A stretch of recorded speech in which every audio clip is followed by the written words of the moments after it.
যারা মোহাম্মদ কায়ুম মুক্তার, তারা কিন্তু তিনজনের হাতে 3টি বল আমরা দেখতে পাচ্ছি।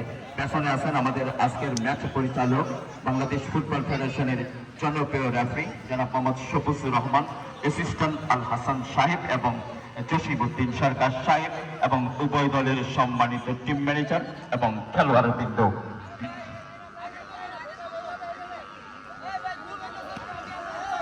উভয় দলের খেলোয়াড়দেরকে, আমাদের সম্মানিত অতিথি মহোদয়দেরকে আমরা মাঠে প্রবেশ করার জন্য বিনীতভাবে অনুরোধ করছি। আমাদের সম্মানিত অতিথি মহোদয়দেরকে আমরা মাঠে প্রবেশ করার জন্য বিনীতভাবে অনুরোধ করছি।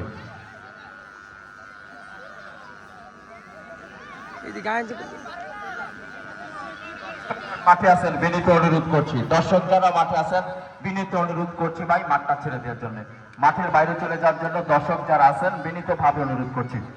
হ্যাঁ, আমাদের সম্মানিত অতিথি মহোদয়দেরকে আমরা মাঠে আসার জন্য বিনীতভাবে অনুরোধ করছি।